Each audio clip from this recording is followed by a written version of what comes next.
This is the hill that everybody comes down. Took out this sign right here, went straight through this area.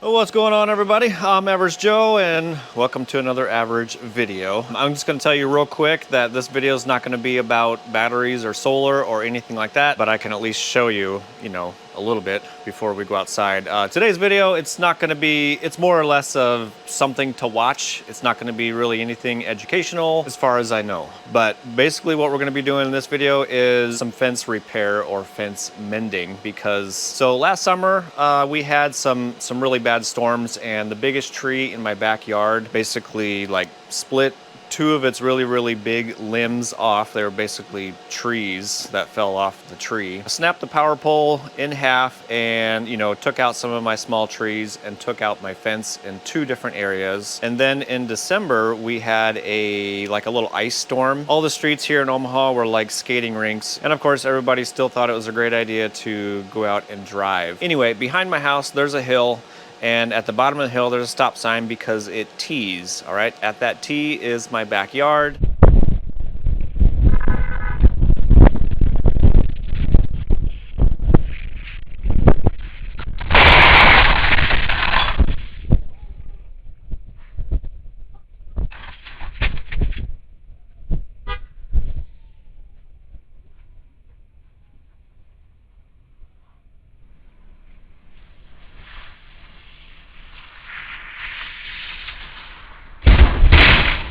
Basically hit and run. I don't know how one of the vehicles were able to get back out, because they didn't have any traction on the street, but they had traction, in my yard.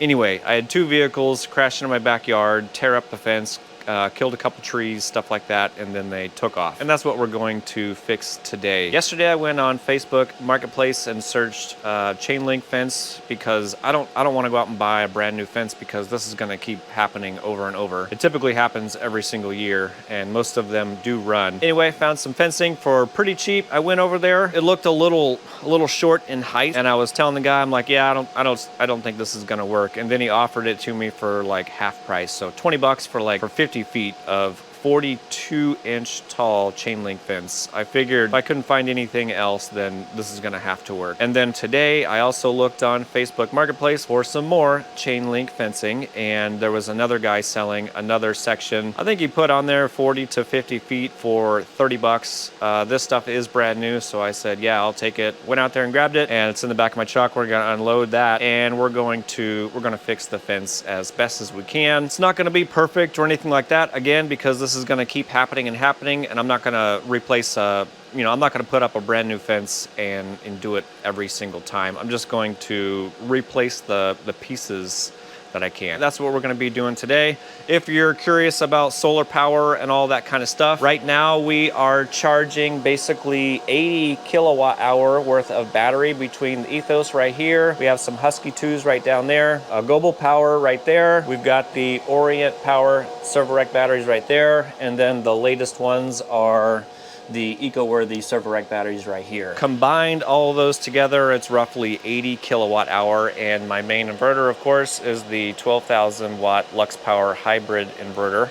And then I also recently just threw the Orient Power inverter up here. This is a what is that, a 4865 or 6548, whichever way it goes. I hooked that up because I just needed two more charge controllers. I was using basically a 6000 XP right down here, but I took that off so I can use it for another video. Yeah, anyway, if you want to see what we're making right now, so on the Lux Power, I've got that one on Solar Assist, and we're making 8,000 watts right now, and we're charging at 6,800 watts. My house load is only 1,000 watts. Battery is 94% state of charge, which is only 130, so that's fan-freaking-tastic. If we log into the Orient Power, that's their app right here, all right? So we are charging at 3,781 watts. That's the ground arrays over there on the south side of my house. If you want to see what each one is, PV1 is 1,639. That would be the Sirius bifacial panels. Those are 415 watts each,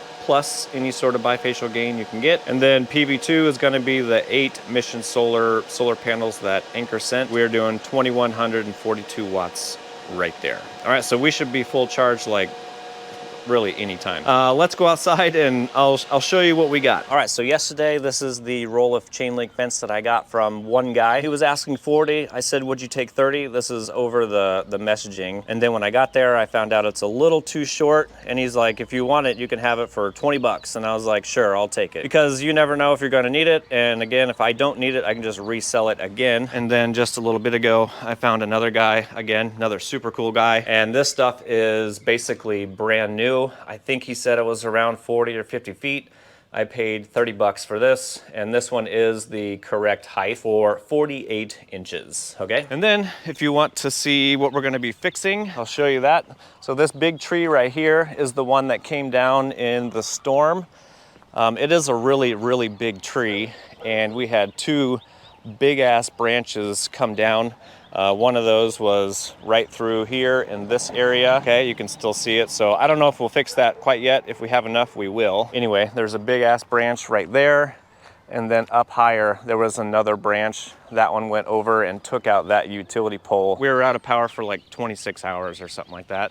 That side, of course, came down right through here and jacked up this whole fence area. I did kind of prop this back up so people don't just walk in, because that's what people seem to do down here. And it jacked up some trees right there. And then what we're going to repair or mend today is right down here. This is the hill that everybody comes down and skates down if it's ice, or if they're drunk, they just go through into my backyard. So here is one spot where somebody destroyed that tree right there. Again, I did lay this fence back up so it's not hanging out. This pole, we're just going to re-dig the hole and shove it back in the ground, and we'll fix the fence right here. And then the other one actually took out this sign right here, went straight through this area, took out part of this tree right here, laid that one flat, and then we got a couple small baby trees down here that I planted, and these are basically kind of destroyed too.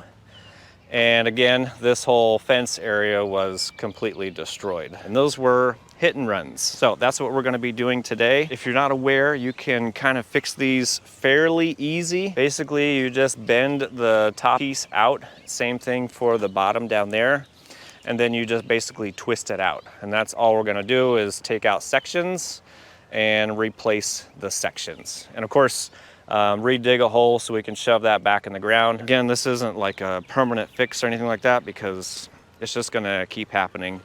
A lot of people ask, you know, why don't I put steel barriers and stuff up there? There was steel barriers up there from the previous homeowners, because of course, same thing happened. They just plow right through them. One lady, like, you know, a couple years ago, she was wasted, and she plowed through. She was driving around through the whole backyard. I mentioned it in a video many years ago, and she tried making it back out and then got caught on one of those steel barriers. That's actually what's been saving us for like insurance, is the ones that actually get caught are the ones that would get caught on the steel barriers, either on the way in or on the way out. But the city last year, let's see, when did they take them out? I don't remember when they took them out, but the city took them out saying it was like a hazard to drivers and they could hurt themselves. But, you know, crashing through, they're taking them out, so they're not really doing anything anyway. But what gets me is if they're going fast enough, which a lot of times they are, it's basically a clear shot. If they're going fast enough and just continue on going,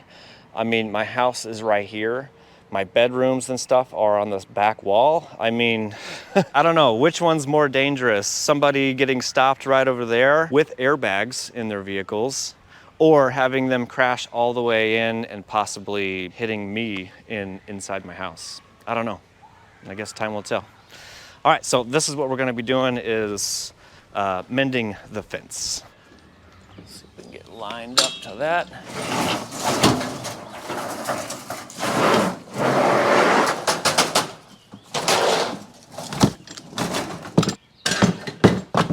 And I'll be using these tools probably most of the time. There's Robo-Mo. You're doing a great job, buddy. Keep it up. Honestly, that thing has been a lifesaver. I don't know if you would say lifesaver, but man, it's a time saver, because now I can do basically everything else while that thing just does its own thing in the backyard or wherever I tell it to go.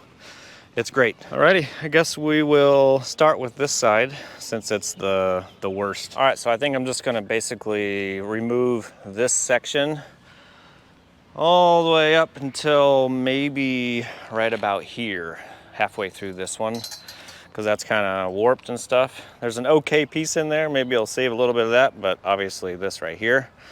So starting over here, I just took out the little tiny loop of that one. I gave it a little bit of a twist just so I could follow it down to the bottom right down here, and also untwisted that end right there. So now all we have to do is twist this piece of chain link fence out, hopefully. We'll make it a little bit looser.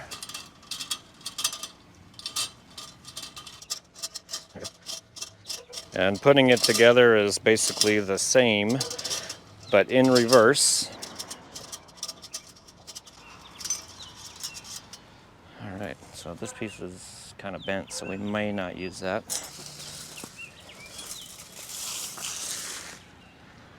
Oh, I guess the other things that I don't have are aluminum pieces that hold your fence up. We are gonna have to re-dig this one as well. Looks like I used coat hanger here last time anyway, because this has already been repaired like 2 or 3, maybe more times from me over the past couple of years. So looks like I just used maybe a coat hanger last time.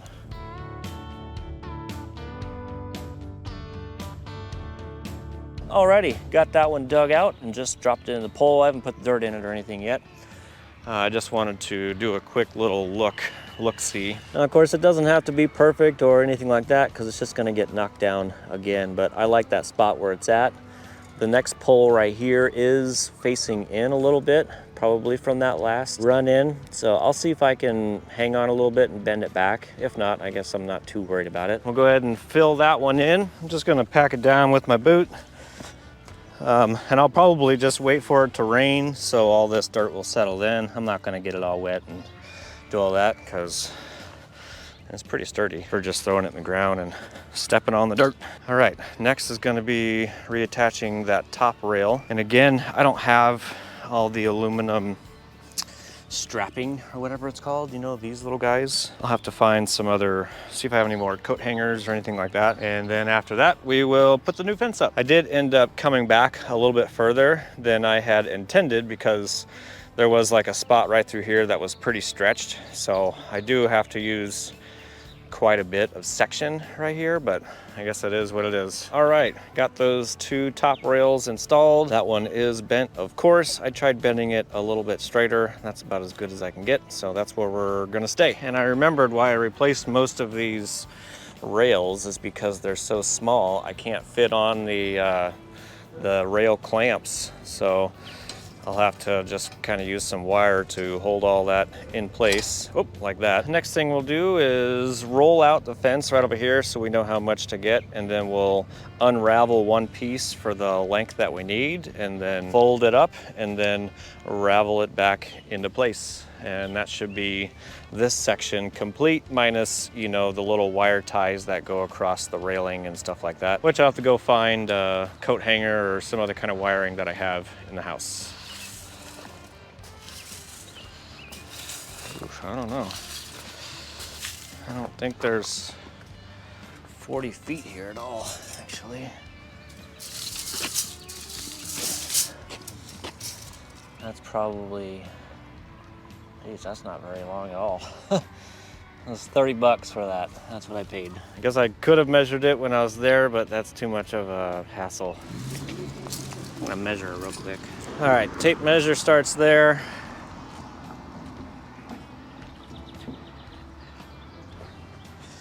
There's my 25 feet.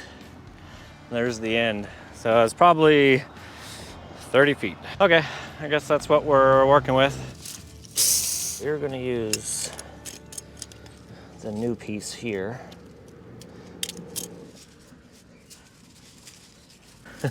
It's funny, the dude was like, yeah, there might even be more than 45, 50. There could be like 70. Okay. Now, since my old fence is a little mangled, it's not gonna be perfect, but that's okay. Yeah, my fence is definitely different than this one.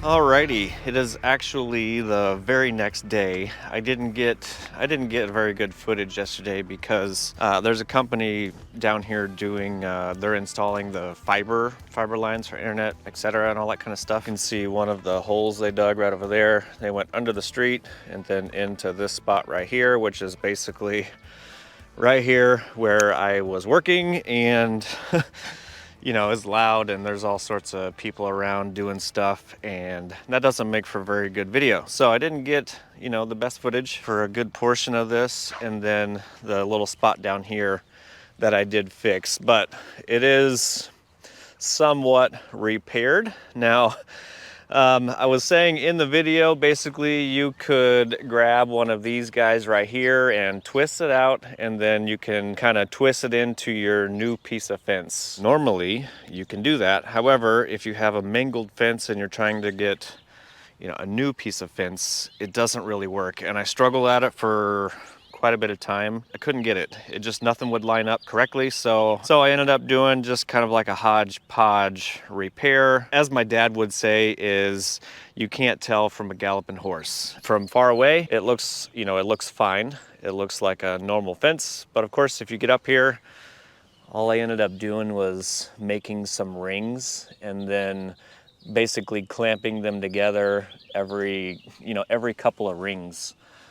That was the best I could do, and it still doesn't even line up very good. So I had a small patch right here, basically right there to right there. So from back here, crashing into it, you're not gonna be able to tell. And then, let's see, where's the other one at? The other one is right here next to this pole. I do need to put like another 1 or 2 in here just to make it a little bit tighter right there. But there's one piece right there, and then we go all the way down to right here. That's the other patch that we did. And then for all of my little pieces of strapping up here, since I didn't have the aluminum pieces, I ended up just twisting out one more piece of the new chain link fence, since it is a little weaker than my old stuff. And then I just cut it up into pieces, and that's what I made my little strappings for all the way across the top and for down the pole, and then that's what I used for clamping all these pieces together. Yeah, that was about as best as I could do for right now. And then here's the old fence. I was hoping some scrap metaler would just pick it up, but it's still here. Maybe I'll leave it there for another day or two, and hopefully somebody will take it. But anyway, that is gonna be my repair for the fence until the next time. I don't know if this tree is gonna come back. This one is actually folded all the way down to the ground. I did manage to get it to stand back up, and I've got it held by 3 different posts or poles right here and held up. I don't know. I guess time will tell if that one comes back. Probably have to come through here and get rid of all the dead stuff in here so it doesn't waste any energy trying to repair that itself. And same thing for the tree down here. I would like to get the ground a little wet or softer right here, and then maybe I can try to bring this tree back up, because it is a nice tree. At least the other side is nice. If I could get that to stand back up, that would be ideal and great. So yeah, I know that wasn't really a solar battery related type of video. It's just something to watch. Yeah, I guess the next thing I need to do is go back on Facebook Marketplace and see if I can get some more chain link fence and maybe a couple of top rails and fix this section, and then the other section that's around the corner. I'm just like everybody else. You know, you got a tiny budget you're trying to work with, so you try to get everything as cheap as possible. Here's one of my other little repairs. I had to find some other pole that I had for over here so I could put a top rail on here. And they're not even connected. I just got them strapped in together. Yeah, I think that pole's actually broken down there. This would have been from the tree that fell anyway. So yeah, I need to go back on Facebook Marketplace and see if I can find some more 48-inch chain link fence and repair those. So I only have just a little tiny left of the 48-inch in the little tiny Gorilla trailer right there. It's not a lot, it's just a short piece left, maybe 5 or 7 feet. For the other stuff that's a little bit shorter right here, I don't know if I'm gonna keep that. I mean, it's decent fencing, but it's just a little bit too short. Honestly, I'll probably just throw that back on Facebook Marketplace and see if I can sell it. So total for this hodgepodge repair was 50 bucks. I might be able to make some of that back by putting on the shorter rail back on Facebook Marketplace, but we'll see. Alrighty, well, I think that's gonna be the end of this video, and we're on to the next project.